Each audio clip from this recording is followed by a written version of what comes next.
Good evening, Gills fans. Welcome back to the latest episode of Gills in the Blood TV. A Sunday night, of course, means match day review show. For the second consecutive Saturday, we are looking back on a home draw for Gareth Ainsworth's men as it finished 1-1 between us and Barnet at the Priestfield on Saturday lunchtime. Callum Stead's 18th minute opener was cancelled out by a delicious Bradley Dack free kick in injury time at the end of the first half in front of the Raynham end, and despite plenty of industry in the second 45 minutes, no side could go on and claim 3 points. Yeah, I think that the best way to summarise the game before we get into the whys and wherefores is the fact that it was a game where both sides had their spells. Both sides were certainly trying to win the football match, but both sides probably lacked a little bit of composure or cutting edge in key moments, and everything sort of pointed to the fact that a draw was the correct result. We go back to 11:15 on Saturday morning. That is when the Gills team news landed on social media.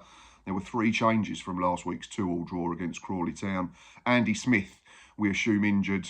Josh Andrews, who dropped to the bench, and Nelson Kambeni likewise. They all came out the starting 11, and in came Johnny Williams, Aaron Rowe, and Seb Palmer Holden. So it was a 4-2-3-1 with Jake Turner in goal, a back four of Ramo Hutton, Robbie McKenzie, Sam Gale, and Max Clark. It was then Ethan Coleman and Johnny Williams sitting in front, Bradley Dack as the 10 supporting Seb, and from the sides it was Gareth McCleary, second consecutive start for him, and Aaron Rowe back in the 11. In terms of substitutes bench, it was Tate Holtman as the substitute keeper.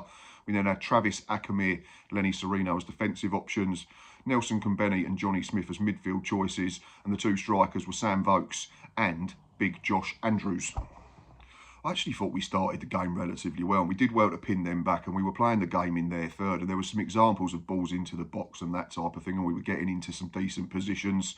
Fortunately, that final pass wasn't quite there, but yeah, in terms of being on the front foot, couldn't complain too much, and here's a few examples of that.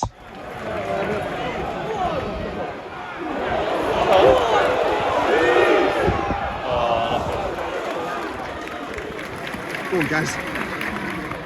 Go on, Dacky.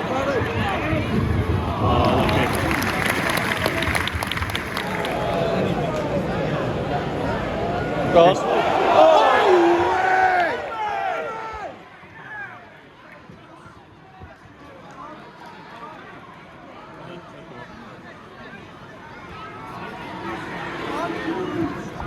Great ball. Not a bad ball. Not a bad ball at all. Fair play to our visitors though. They rode out that initial storm, if you can call it that, and then they gained a foothold, and then they started to take control of proceedings. They had their spell of 10 minutes or so. And what they did that we couldn't do was take advantage, went on top. Now I think from our point of view, it's a sloppy goal to concede. There's a ball that comes down the middle, we get out-muscled. There's a ball that bounces into the box, I think we get out-muscled again. But it's a smart finish from Callum Stead, gave Jake Turner no chance in our goal, yeah. And it sent the 400 plus Bees fans into ecstasy in the far corner of the Gordon Road stand as they led 1-0.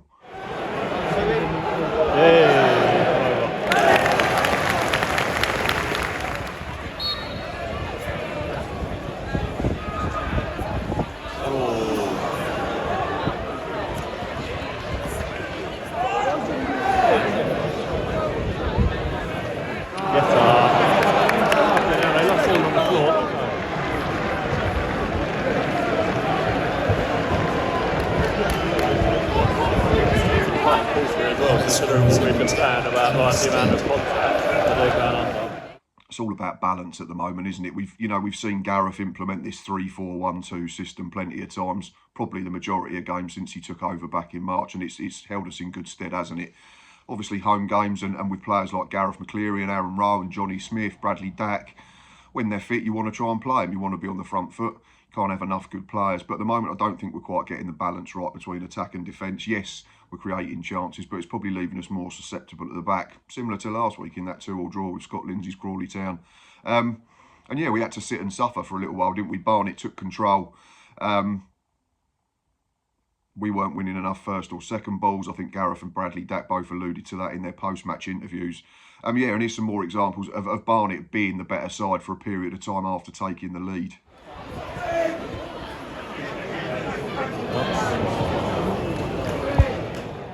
One thing we do know with this group, though, is it's got plenty of resilience and plenty of character and an ability to bounce back. And what we did was we rode out of that storm and we stayed in it at 1-0, kept ourselves in the football match, didn't we? We were shooting towards the Rainier first half, which wasn't ideal, but it meant that we could try and get ourselves and help our team get level before the interval. Yeah, we started to pin them back again eventually, didn't we? We counter-punched. We saw out their spell. We then created a chance for Dack. I know he claimed handball. It may have brushed the defender on the way through before Kieran Slicker beat it away off of his line, but I think it would be very harsh if it was given as a penalty. The ball didn't even change direction. There was minimal contact on potentially a fingertip. Ducky then had to be alert at the other end, didn't he, to get back onto the line. We've seen him do it at Bristol Rovers recently, and he was alert to do it again to keep the score at 1-0. So yeah, here's us creating a chance and then preventing a chance going in from our visitors. Yeah, Sam's made the run there, good.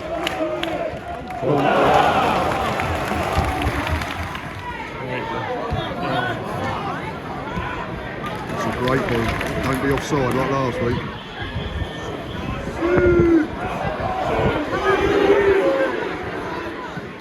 It's not bad.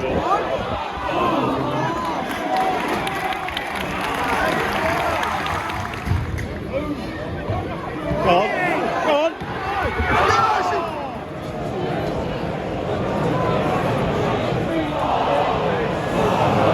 That off as well.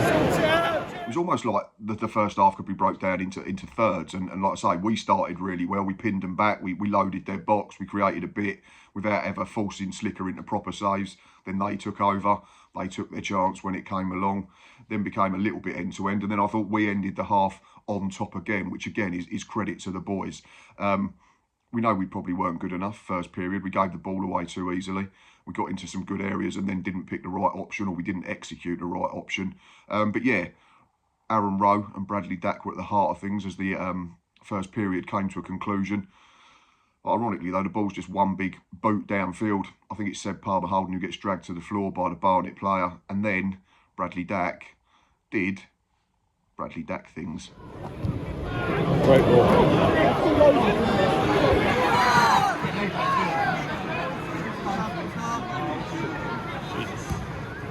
Great knock. Shot. Go on. Goodness, a good ball.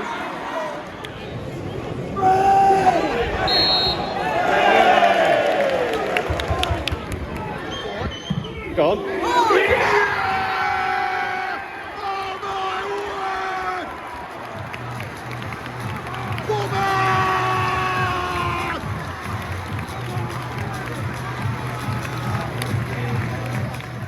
Yep, so level at the break. Similar to last week, did we deserve to be level? Maybe not. Barnet may feel that they deserve to lead when the half-time whistle went, but again, it comes back to character. It comes back to Barnet as well, not taking their chances, and I think they're a good side. And I spoke to Sam, the Barnet fan, on the preview, who said that they've got plenty of good players, but they just have this inability to stick the ball in the net. And maybe if it had gone to 2-0, they'd have seen the game out, but they didn't. We stayed in it. Bradley Dack got us level, and then of course it was all to play for with 45 minutes to come in the second half.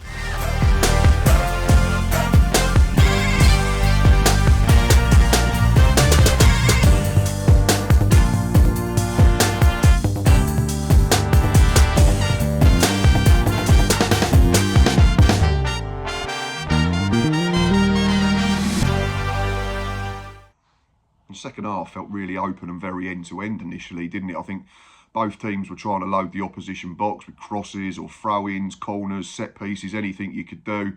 There was a deflected effort from Gareth McCleary after he'd found himself half a yard of space cutting in from the right. Max Clark tried to find the top corner, not sure if he was going for goal or crossing it, but it drifted over the bar.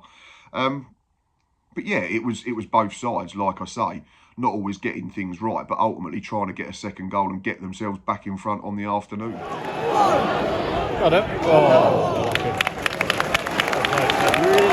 really good. Oh.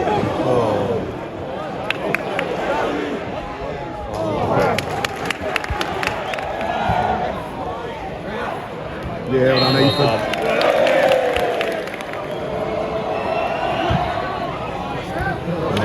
Jay!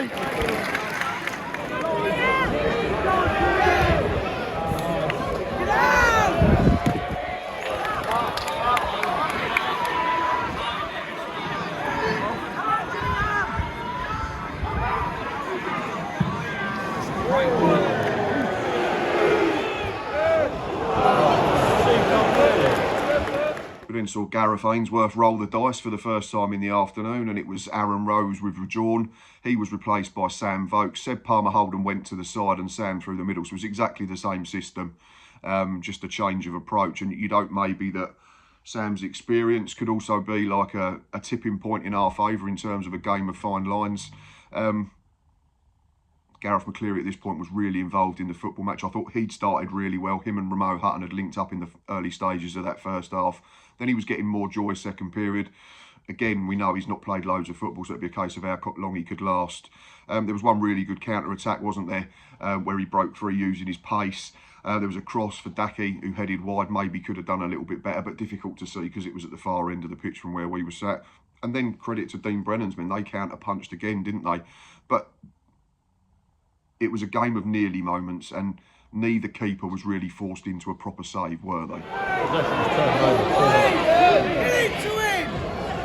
Go on. Go on, guys! Just keep going, just keep going!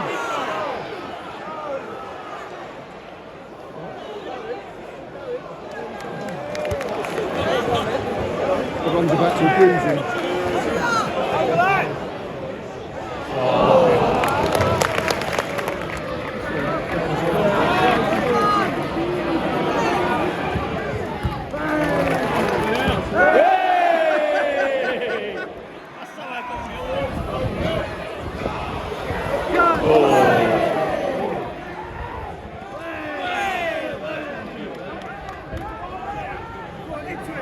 It's too easy.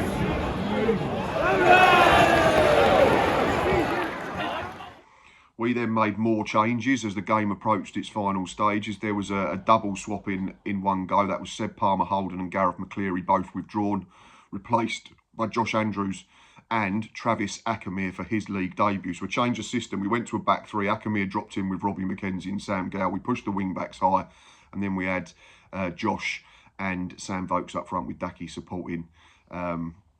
And then there was another change. Johnny Williams came off shortly after for Nelson Company, so it ended up being Company and Coleman as the central midfield pair patrolling in the middle of the park. Unfortunately, it just felt like we lost a little bit of athleticism, we lost a little bit of direct running and a bit of pace, taking off the likes of Rowe, who was actually all right on the afternoon, couple of good balls first half that we didn't read. Seb's tireless pressing, and Gareth McCleary, who again I think is going to be a real asset once he's up to full tilt. But of course, you've got to be careful with all them. Aaron Rowe's been notoriously injury prone since joining. Seb didn't play last week due to a knock, so we're being careful. Gareth, like I say, has missed 6 weeks, and then has got through, 75 minutes in the last 2 games, which is great to see. So I can understand the changes, but unfortunately it killed a little bit of the impetus, and probably the best player of them substitutes was Travis Ackermere and dare I say it, Nelson Company, when you probably wanted Josh Andrews and Sam Vokes to be having an impact on the game. And in the final stages, there was plenty of huff and puff from both teams, but aside from a Josh Andrews header straight at Kieran Slicker and a smart Barnet routine that didn't quite come off from a free kick, it didn't feel like either side really chucked the kitchen sink at each other. Although we could have done, if Josh Andrews had a better first touch after really, really good work from Nelson Company. Pinched the ball middle of the park, drove 20 yards up the pitch, slides in Josh Andrews on the left-hand side. Just wanted Josh to get it at his feet and hit it first time across the keeper with his left foot, but maybe he didn't trust his left foot. He tried to jink back inside and then his shot was blocked at source, unfortunately. But yeah, that was pretty much it. The game sort of fizzled out into a draw.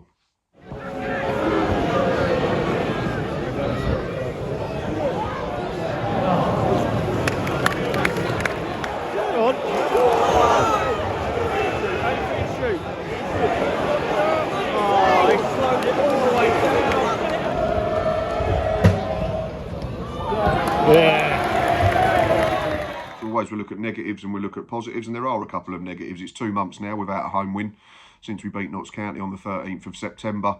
We've only picked up 3 points from a possible 15 on our own patch. That's 3 draws against Cheltenham, Crawley and now Barnet, and defeats against Salford and Harrogate. So yeah, that needs to change, I think, but still in a decent position in terms of home form overall, with 15 points from our 9 games and 4 wins. So not all doom and gloom, of course. Yeah, soft goal again, I think that's frustrating, isn't it? There's been too many of them recently, and that comes back to my point about balance between attack and defence.